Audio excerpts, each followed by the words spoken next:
नमस्कार। आज हम बात करेंगे ब्रह्मांड के कुछ रोचक तथ्यों के बारे में। आज हम ब्रह्मांड की रचना के बारे में जानेंगे। ब्रह्मांड कैसे बना और उसकी रचना कैसे हुई। आज हम दो बड़े कॉन्ट्राडिक्टरी कॉन्सेप्ट्स को भी टच करेंगे। पहला, ब्रह्मांड की रचना हिंदू शास्त्रों के अनुसार, यानी कि उपनिषद और वेद, और दूसरा विज्ञान के अनुसार। तो चलिए शुरू करते हैं ब्रह्मांड की रचना उपनिषद के अनुसार। हिंदू धर्म ग्रंथों के अनुसार ब्रह्मांड की उत्पत्ति का लेख हमें अव्यक्त उपनिषद में मिलता है। अव्यक्त का अर्थ है जो कि अविकसित, अप्रकट या अदृश्य हो। अव्यक्त उपनिषद के अनुसार ऋग्वेद में ब्रह्मांड के विकास के 3 चरण बताए गए हैं और वो इस प्रकार है। पहला, अव्यक्त। अव्यक्त मतलब अदृश्य, ऐसी अवस्था जिसे देखा नहीं जा सकता, जो प्रकट नहीं है।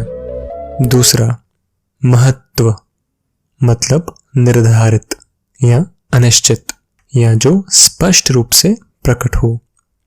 और तीसरा, अहंकारा मतलब निर्धारित या प्रकट अवस्था में।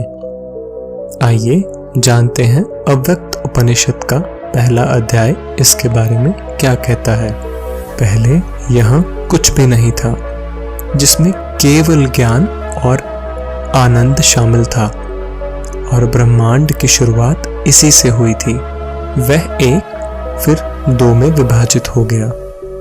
पहला बदलती हुई वास्तविकता यानी कि रियलिटी का प्रतीक बना, जिसे हम पदार्थ माया के रूप में भी जानते हैं। और दूसरा अपरिवर्तनीय वास्तविकता यानी कि अनचेंजेबल रियलिटी, आत्मा या पुरुष बन गया। पुरुष का मतलब होता है स्पेस। पुरुष और माया, इन दोनों ने मिलकर एक प्रकार के एक स्वर्ण अंडे यानी कि गोल्डन एग ब्रह्मांड की रचना की, जो स्वयं ब्रह्मा के रूप में उत्पन्न हुआ। हिंदू स्क्रिप्चर्स के अनुसार ब्रह्मा सृष्टि के सृजनकर्ता यानी कि क्रिएटर बने। ब्रह्मा को कभी कभी एक रूप सगुण आकार में देखा जाता है, जिसमें निराकार निर्गुण ब्रह्म का एक रूप होता है।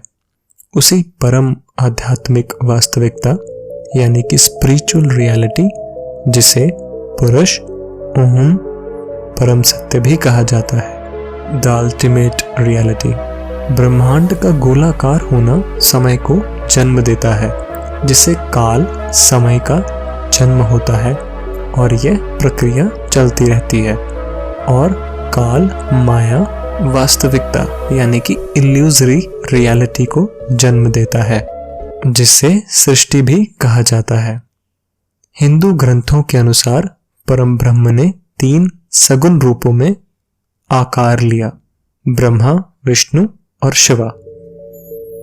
साइंस में भी हमें एटम के 3 एलिमेंट्स का डिस्क्रिप्शन मिलता है, जो कि इलेक्ट्रॉन, प्रोटॉन एंड न्यूट्रॉन कहा जाता है। तो इस प्रकार हमने जाना कि ब्रह्मांड की रचना हिंदू शास्त्रों के अनुसार कैसे हुई। आइए अब बात करते हैं ब्रह्मांड की रचना विज्ञान के अनुसार कैसे हुई। तो ये अकल्पनीय रूप से विशाल ब्रह्मांड कैसे बनाया गया था। सदियों से वैज्ञानिकों ने सोचा कि ब्रह्मांड हमेशा बड़े पैमाने पर अपरिवर्तित रूप में यानी कि अनचेंजिंग फॉर्म में मौजूद है। लेकिन जॉर्ज लेमेत्रे नामक बेल्जियम के एक पुजारी और वैज्ञानिक ने एक और विचार सामने रखा। सन 1927 में उन्होंने कहा कि ब्रह्मांड एक बड़े गर्भवती और परमाणु के रूप में शुरू हुआ, जो छोटे परमाणुओं को विस्फोट और बाहर भेज रहा था, जो आज हम देखते हैं। उनके विचार पर किसी का ध्यान नहीं गया, लेकिन सन 1929 में एस्ट्रोनॉमर एडविन हबल ने पाया कि ब्रह्मांड स्थिर नहीं है, बल्कि वास्तव में विस्तार कर रहा है।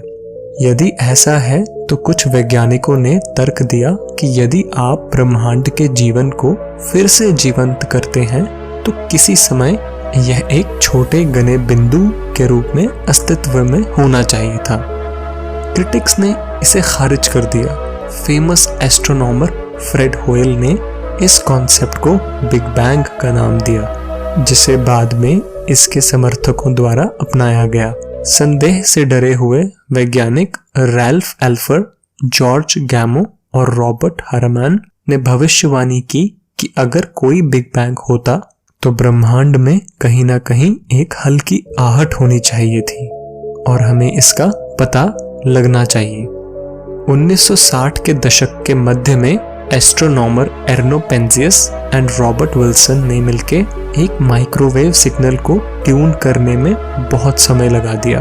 वे जिस रेडियो एंटीना का उपयोग कर रहे थे वह रेडियो शोर के लगातार आवाज जैसी कोई फुसफुसाहट उठा रहा था। एंटीना को दोबारा बनाया गया पर उसे शोर से छुटकारा नहीं मिला। वहां से फिर कबूतरों को भी हटाया गया जो वहां शोर मचा रहे थे, पर वो शोर को दूर नहीं कर पा रहे थे। आखिर इतनी कोशिश करने के बाद उन्हें पता चला कि वह बिग बैंग यानी कि कॉस्मिक माइक्रोवेव बैकग्राउंड रेडिएशन की प्रतिध्वनि है। तब इन सभी कैलकुलेशंस और ऑब्जर्वेशंस से एंड में विज्ञान एक निष्कर्ष पर पहुंचता है। लगभग 13.8 अरब साल पहले ब्रह्मांड में सभी पदार्थ एक छोटे बिंदु या सिंगुलैरिटी से एक हिंसक विस्फोट में उभरा। यह आश्चर्यजनक रूप से उच्च दर और तापमान पर विस्तारित हुआ। हर 10 से 34 सेकंड में आकर आकार में दोगुना हो गया, जिससे अंतरिक्ष तेजी से फैल गया। कुछ ही फ्रैक्शंस ऑफ सेकंड के अंदर ग्रेविटी और बाकी फोर्सेस पैदा हो गई और वो एनर्जी मैटर और एंटी मैटर के पार्टिकल्स में बदल गई, जिसने बड़े पैमाने पर एक दूसरे को नष्ट कर दिया। लेकिन फॉर्चुनेटली कुछ पार्टिकल्स बच गए। पहले सेकंड के अंदर प्रोटॉन और न्यूट्रॉन बनने लगे।